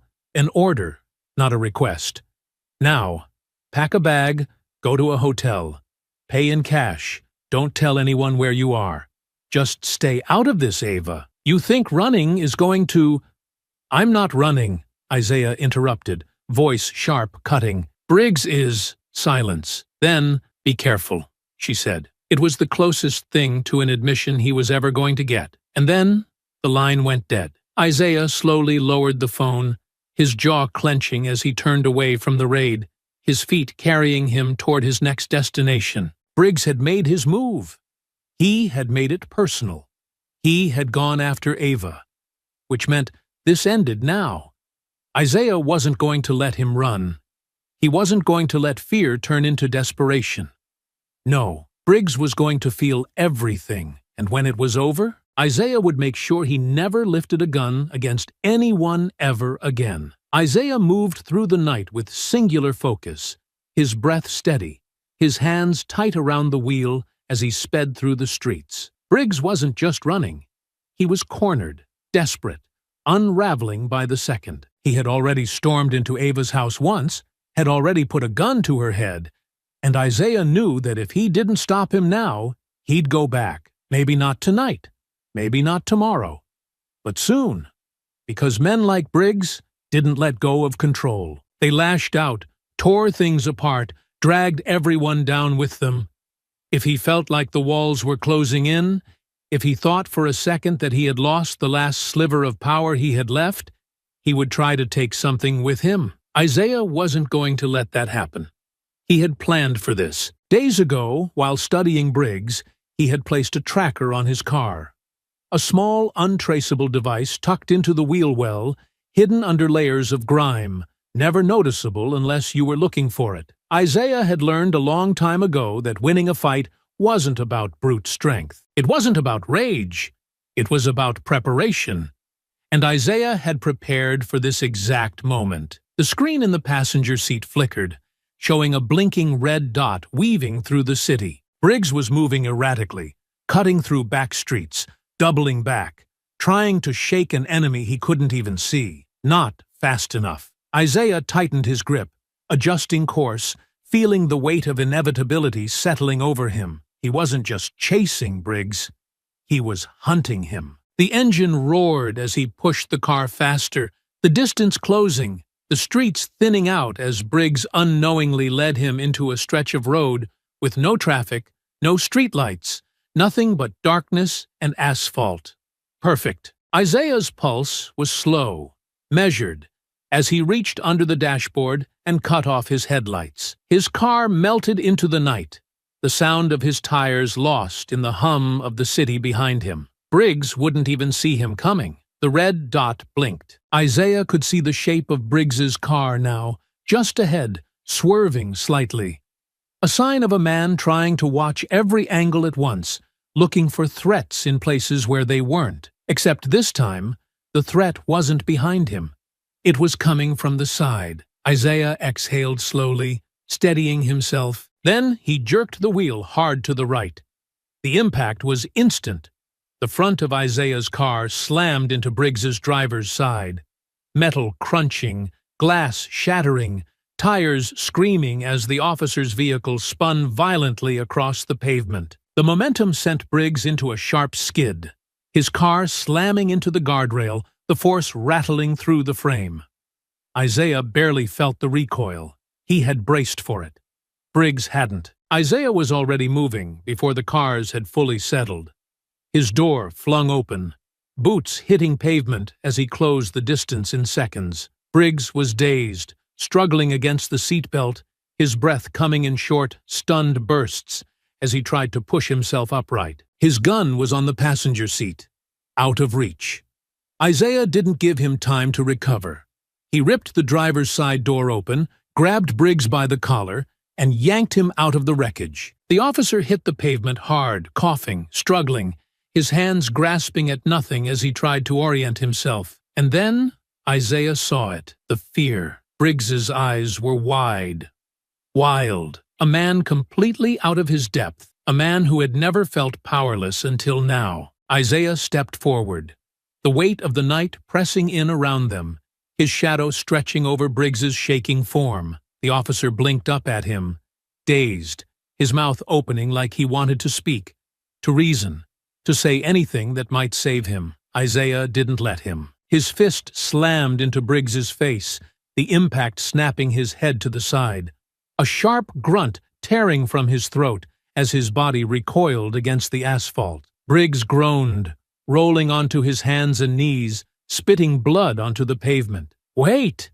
he gasped, his voice shaking. Isaiah's boot crashed into his ribs, sending him sprawling back onto his side, his breath hitching in a choked wheeze. "You weren't waiting when Malcolm was begging, were you?" Isaiah's voice was low, even, dangerous. Briggs coughed violently, one hand clutching his ribs, the other lifting weakly as if to ward off the next blow. I didn't have a choice," he panted. Isaiah's laugh was cold. "No," he said. "Now you don't have a choice." Briggs's breath came faster, panic leaking into every trembling limb, his body instinctively trying back to fight, but it was useless. Isaiah grabbed him by the collar again, dragging him to his knees, forcing him to look up. And in that moment, Briggs knew. This was it. There was no badge to protect him, no backup coming, no system to twist reality in his favor. Isaiah had him.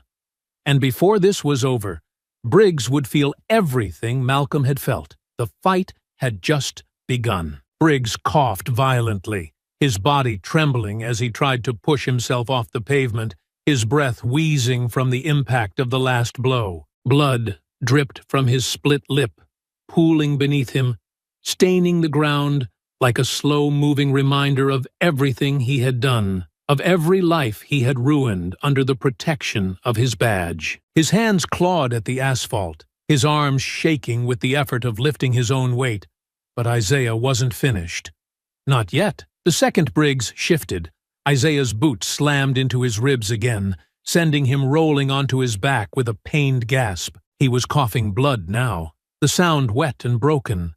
But Isaiah didn't care. "You like to throw people around, don't you?" Isaiah's voice was low, even, each word deliberate as he stepped closer, his shadow stretching over Briggs's battered form. "You like making people beg. You like watching them squirm, knowing they can't do a damn thing to stop you." His breathing was controlled, but his hands were clenched, his knuckles still warm with the officer's blood. "How does it feel now, Briggs?" He crouched low, grabbing the front of Briggs's shirt, forcing him to look up. "How does it feel, knowing there's nobody coming to save you?" Briggs let out a ragged breath, his eyes flickering with something Isaiah had never seen in them before. Real, honest fear. But then, even through the trembling, even through the blood leaking from his nose and the swelling already forming around his eye, the bastard smiled. "You think this changes anything?" he rasped, his voice hoarse but dripping with arrogance. "You think taking me down makes you a man? You're just another angry thug looking for a fight, just like your brother was." Isaiah saw red. His fist collided with Briggs's jaw, the impact sharp and brutal, sending the officer's head snapping to the side. He grunted, choking on his own blood. But Isaiah didn't stop. His hands locked onto Briggs's collar again, yanking him forward before slamming him back against the pavement. "Say his name," Isaiah growled. Briggs coughed, his body twitching in pain. "Say his name, you racist lowlife." Briggs let out a weak, bitter chuckle, his blood-stained teeth flashing through the swelling. "You're really gonna stand here and cry about your brother? That mouthy criminal had it coming. You know it. I know it. Your sister probably knows it too." His smirk twisted, even as his face twitched in agony. "Bet she's real proud of you now, huh? Watching you turn into exactly what they think we are." Isaiah didn't hesitate. His fist slammed down again, and again, and again. The rage that had been simmering, controlled, calculated, restrained for so long, finally snapped its chains. He let it take him. Briggs grunted with every impact, his body convulsing under the force of each hit, his blood splattering onto the pavement, onto Isaiah's knuckles, onto the ground like a slow rain. He tried to lift his arms, tried to shield his face, but Isaiah wasn't giving him an inch. "You don't get to talk about my sister," Isaiah snarled, his breath coming fast, his heart hammering against his ribs. "You don't get to talk about Malcolm. You don't get to say his name. You don't get to act like you know anything about the people you put in the ground." Briggs spat blood onto the ground, his breath rattling as he finally went completely limp, his head rolling to the side. His entire face was a swollen, mangled mess, his cheekbones fractured, his nose flattened, his lips torn open in places Isaiah hadn't even realized he had hit. His breaths were ragged, uneven, struggling. But still, he laughed. It was weak, broken, nothing more than a bubbling sound through bloody teeth, but the arrogance still lingered beneath it. "You think you win this?" Briggs wheezed, his voice slurred from the damage Isaiah had done to his face. "You think this is justice? This ain't justice. This is just you signing your own death warrant." His lips curled into something almost resembling a grin, despite the blood pouring down his chin. "You're gonna be running for the rest of your life, boy." Isaiah froze. That word, that one word, the same one Briggs had used when he had Malcolm on the ground, when he had been pinning him down, handcuffing him like he wasn't even human. The same word Isaiah had heard his whole life. The one that had always meant one thing: "You are beneath me." Briggs had never been afraid of him. Not really, because men like him never thought they could lose. Even now, beaten, bleeding, broken on the pavement, he still thought he was above Isaiah. Isaiah's jaw clenched, his breath steadying. He already knew what Briggs was saying was true. There was no going back. The police would be after him until they had him in cuffs, or until they put a bullet in his back. No matter how much they had protected Briggs, no matter how many crimes they had covered up for him, they would never let Isaiah get away with this. He had known it from the second Malcolm hit the ground. He had known it from the second he decided that justice wasn't enough. He wasn't leaving this night as a free man, but neither was Briggs. Isaiah let out a slow exhale, his mind clearing. The rage was still there, but it wasn't reckless anymore. It was something else now, finality. Briggs lay sprawled across the pavement, his breath coming in short, ragged bursts, his body limp, broken, struggling against the weight of everything Isaiah had done to him. Blood painted his face, streaking down his swollen cheeks, pooling at the corners of his mouth, his teeth stained red with the price of his arrogance. His hands twitched weakly at his sides, his body trying to push back, to rise, to resist. But there was nothing left in him now. No power, no control, no smirk, no sneer, no easy lies to shield him. Just fear. Isaiah stood over him, fists still clenched, breath still slow, but the fire inside him had not burned out. Not yet. The rage was there, steady, waiting, whispering to him, telling him to finish it. It would be easy. One movement, one final strike. He could end it here, right now. And no one would mourn him. No one would fight to avenge him. No one would say his name the way they had cried out for Malcolm. The world would move on, unchanged, and for the first time in his life, Briggs would be nothing but a statistic. Isaiah took a slow breath, his fingers flexed. Briggs coughed, his swollen lips parting, his bloodshot eyes flickering with something desperate, something weak, but not entirely broken. He wanted to speak, wanted to say something, another plea, another lie, another final grasp at power. Isaiah didn't want to hear it, because he wasn't in that moment anymore. He was somewhere else, somewhere darker, somewhere colder. He was on the pavement, kneeling beside his brother. Malcolm's hand had been trembling in his breath coming in wet, stuttering gasps, his body fighting for every last second. Isaiah could still feel the way his grip had tightened, weak but insistent, his eyes locking onto his own, desperate to keep him there, desperate to make sure that he heard him. Don't let them get away with it. Isaiah had sworn that he wouldn't. And that was why Briggs wasn't dying tonight, because death was too easy. Death was an escape, a release, a way to disappear into nothing and never have to live with the consequences. Briggs had never known suffering. He had never known what it was to feel powerless, to feel his body fail him, to feel fear coil around his ribs, to know that no one, not the law, not his fellow officers, not the system that had always shielded him, was coming to save him. Isaiah exhaled. The decision settled deep into his bones. Calm. Final. Briggs would never get to lift a gun again. Never get to press his knee into someone else's back. Never get to shove another man against a car. Never get to choke the breath from a person and call it justified. He would live, but like Reynolds before him, he would never walk again. Briggs must have seen it in his eyes, because for the first time his fear turned to panic. "Wait!"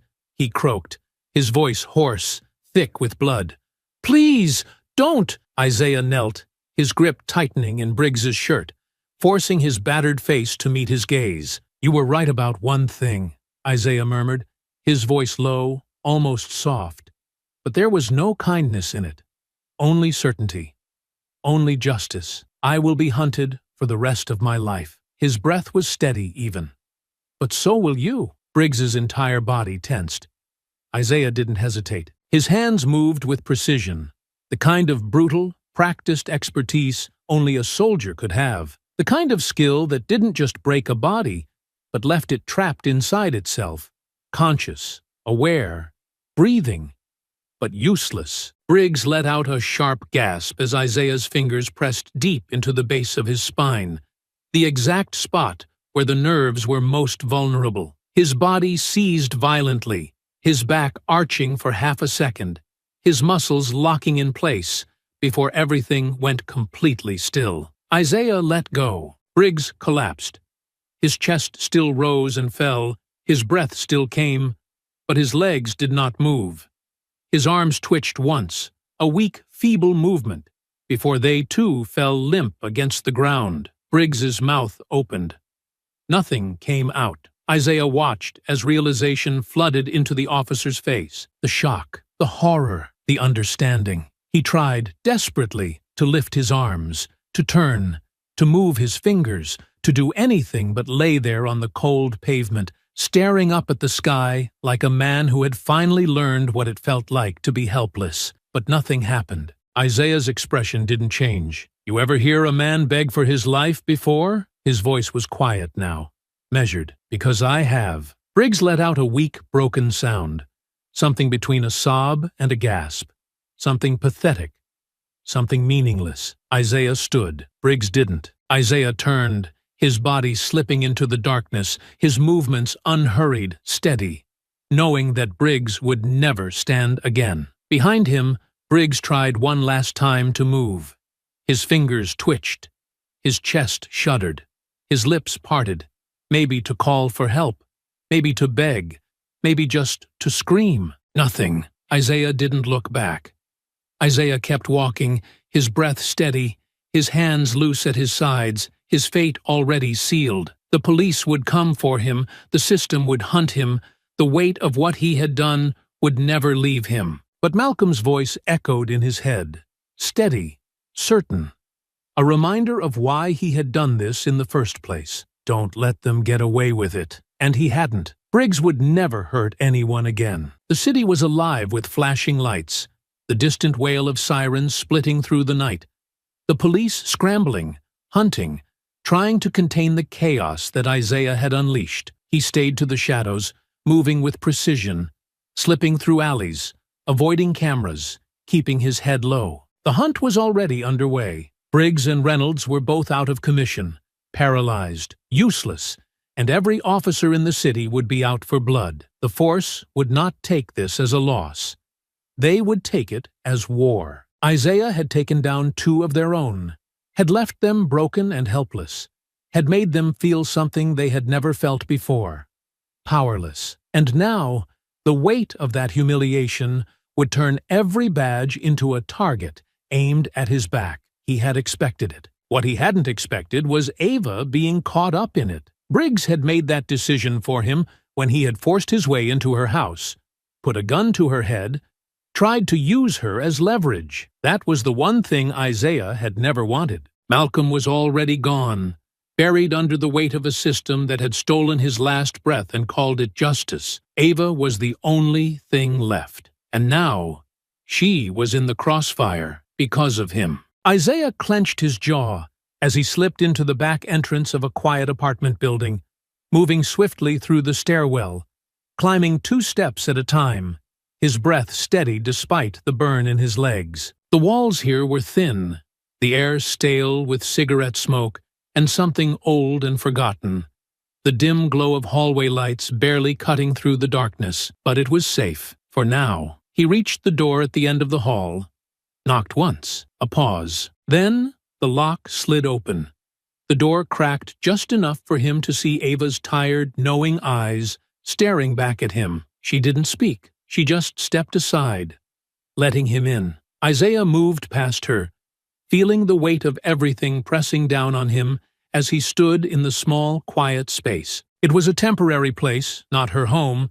She had already abandoned that the second Briggs showed up at her door. A suitcase sat by the couch, half-zipped, papers stacked neatly beside it. Always prepared, always 10 steps ahead. He turned to face her, meeting her gaze. "I'm sorry," he said quietly. Ava didn't react, didn't flinch, didn't try to interrupt. She just crossed her arms, exhaled slowly, waiting for him to say what they both already knew. "This wasn't supposed to touch you," he continued, his voice low, steady, but heavy with something deeper. "I knew what I was doing. I knew what was going to happen to me. But I didn't want you to get dragged into it." I didn't want them looking at you the way they're looking at me now, Ava scoffed, shaking her head, a humorless, bitter sound slipping from her lips. You think this is the first time they've looked at me like that? She leaned against the counter, arms still crossed, her expression unreadable. You think because I wear a suit and argue in court instead of throwing punches in the street that they respect me? That they don't see me the same way they saw Malcolm? The same way they see you? Isaiah didn't answer, because she was right. She sighed, looking down at the floor for a moment before meeting his gaze again. You did what you had to do, and I can handle myself. He exhaled through his nose, glancing at the stack of legal documents on the table, at the unopened letters, at the weight of everything she was carrying because of him. Doesn't mean I don't regret it. Ava tilted her head, studying him carefully. Do you? Isaiah didn't answer right away. He thought about Briggs, about Reynolds, about the terror in their eyes when they finally understood, when they finally felt the fear they had inflicted on others. He thought about Malcolm's last words, about the promise he had made, about the way justice had failed them at every turn. No, he said finally, his voice firm, steady. I don't. Ava held his gaze for a long moment before nodding, her expression softening just enough to let him know that she understood. Isaiah sighed, rubbing a hand over his jaw, knowing what had to come next. I have to go. The words felt final because they were. Ava nodded again, her eyes flickering with something unreadable, something unspoken, something neither of them had the time to say out loud. Where? He shook his head. Doesn't matter. She exhaled through her nose, looking away for a brief moment before stepping forward, placing a firm hand on his shoulder. They're never going to stop looking for you. Isaiah nodded. I know. They're going to spin this however they want. Make you the monster. Make you public enemy number one. I know. Ava's fingers curled slightly against the fabric of his jacket, her voice dropping lower, more serious. Isaiah, if you ever need... He shook his head before she could finish. I don't want you waiting for a call that isn't coming. He forced himself to hold her gaze, to let her see the truth in his eyes. I need you to be okay. You're the only thing left, Ava. Her jaw tightened, but she nodded. Then go. Isaiah inhaled slowly, taking in the moment, the last piece of home he had left. He stepped back, gave her one last look, and then he turned, disappearing through the door without another word. He didn't look back. He couldn't. By the time the police realized where he had been, he would be long gone. A ghost in the wind. Another name on their list. Another problem to hunt down and bury. But they would never find him. Because Isaiah wasn't running. He was already gone. Time moved differently now. There were no weeks, no months, just the passage of days. The cycle of sunrises and sunsets that blurred together as Isaiah kept moving, staying ahead of the hunt, staying invisible in a world that was always watching. The moment he had walked out of Ava's apartment, the moment he had disappeared into the wind, he had known there was no returning to anything that had come before. He was a ghost now. The police had come down hard, harder than he had even expected. The media storm had erupted overnight, headlines screaming about an ex-Delta Force operative turned cop killer, about a vigilante with military training who had assaulted and crippled 2 decorated officers in what they framed as an act of calculated terrorism. They didn't mention Malcolm. They didn't mention why it had happened. They twisted it, controlled the narrative, turned it into something bigger than Isaiah himself, something dangerous, something monstrous, something that justified every resource they threw into hunting him down. But Isaiah had planned for this. He had been trained for this. And unlike them, he had no rules to follow. He moved through cities like a shadow, slipping in and out of places before his name could ever come up, before his face could ever linger too long in someone's mind. The first thing he had done was strip himself of everything that tied him to the life before. No phone, no bank accounts, nothing traceable. The military had taught him how to disappear, but that had always been under controlled conditions, with a mission structure, with an extraction plan waiting at the end. This time, there was no end. This was forever. The new identity had been easy enough. There were people who specialized in making men like him disappear, in selling clean paperwork, in setting up new names, new lives. His money had gone far, cash only, nothing electronic, nothing that could leave a trail. The man he had been was dead. A new one had taken his place, somewhere quiet, somewhere where no one looked too hard at a stranger who kept to himself. A small town tucked deep into the hills, the kind of place where people didn't ask questions as long as you kept your head down, where the roads were long and empty, where the days passed without urgency. It wasn't home. It never could be, but it was enough. He worked under the table, jobs that paid in cash, things that let him stay in the background, construction, repairs, anything that let him use his hands, keep his mind occupied, keep himself steady in a life that wasn't real but was necessary. The people in town knew him just enough to nod in passing, but not enough to ask where he came from. He was nobody here, and that was exactly what he needed to be. But the past never really left him, and sometimes the radio would catch his attention.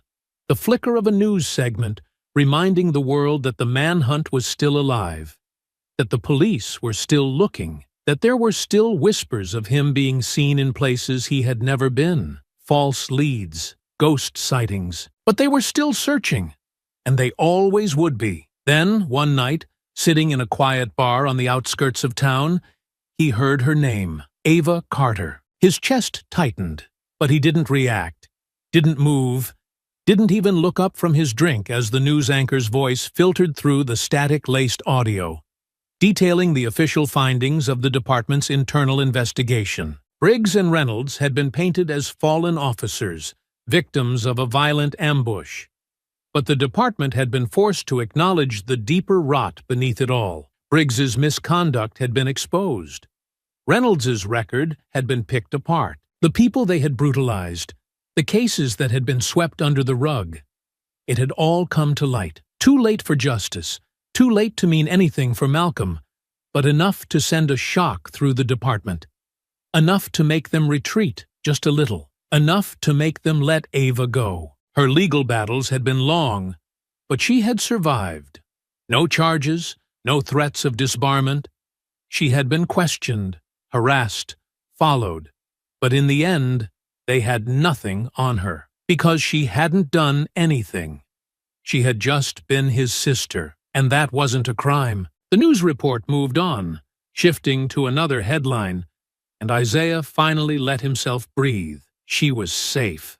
She was free. That was all he had wanted. He finished his drink, left a few bills on the counter, and walked out into the night, his breath curling in the cold air as he made his way back toward his rented room on the edge of town. His life had become quiet now, his days bleeding into one another, time moving in ways that didn't feel real. But that was the price of disappearing, the only price that mattered, because Malcolm had asked him for one thing before he died. Don't let them get away with it, and they hadn't. Reynolds and Briggs would never hurt anyone again. And Isaiah Carter? Isaiah Carter was just a ghost now, another name lost to the world. And that was how it had to be. The sky was overcast, the kind of gray that stretched endlessly, muted and heavy.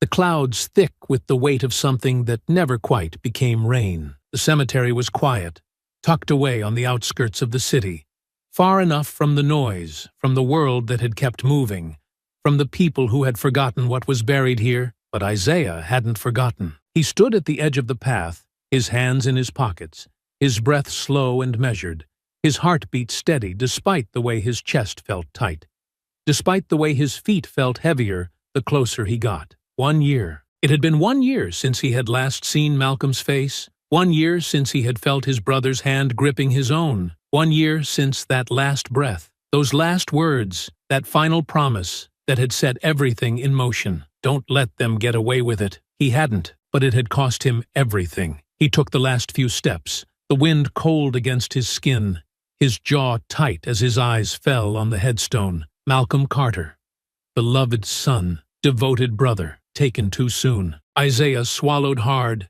his throat burning, the pressure building in his chest until it cracked.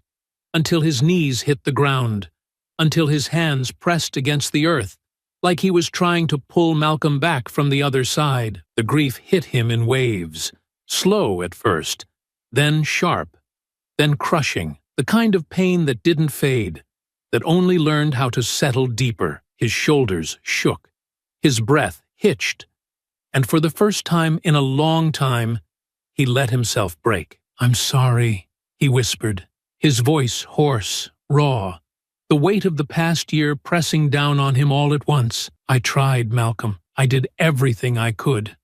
I made them pay. I made sure they'd never touch anyone again. I did what you asked me to do." He exhaled sharply, his fingers digging into the dirt. "But I still lost you." A sob broke free, his head bowing forward, his body curling slightly as the grief consumed him, as the memories rushed back too fast, too strong, too much. The laughter, the late-night conversations, the way Malcolm had always looked out for him, always been the one to keep them steady. His brother had always been the calm one, the one who thought before he acted, the one who never let the anger take him the way Isaiah had. And now, he was gone. Isaiah wiped at his face, his breath still uneven, his heart aching. "I wish you were here," he whispered. "I wish I didn't have to do any of it. I wish they hadn't taken you from me." His fingers traced the edge of the stone, his voice breaking. "But I wouldn't change it. Not one damn thing." A familiar warmth settled beside him,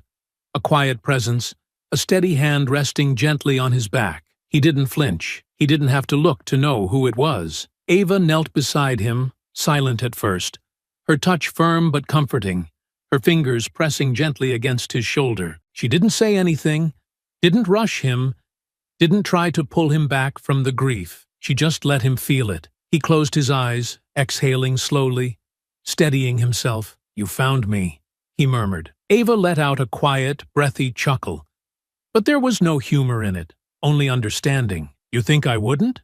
Isaiah sniffed, shaking his head slightly. "Didn't know if I'd ever see you again." Ava's grip on his shoulder tightened for a moment before she finally spoke. "You needed time," she said simply, "and I knew where to find you when you were ready." Isaiah swallowed, nodding, his fingers still pressed into the earth, still trying to ground himself in something real. He turned slightly, finally looking at her. She looked good, stronger, tired, maybe, but steady in a way that told him she had made it through the storm. He let out a slow breath. "Are you happy?" Ava tilted her head slightly, considering the question. "Happiness is complicated," she admitted, "but I'm okay." "That's enough for now," Isaiah nodded, staring at Malcolm's name carved into the stone. "That's all I wanted." Ava shifted closer, her voice softer now. "And what about you?" Isaiah let the question settle, let himself feel the weight of it. He had spent the past year running, rebuilding, disappearing.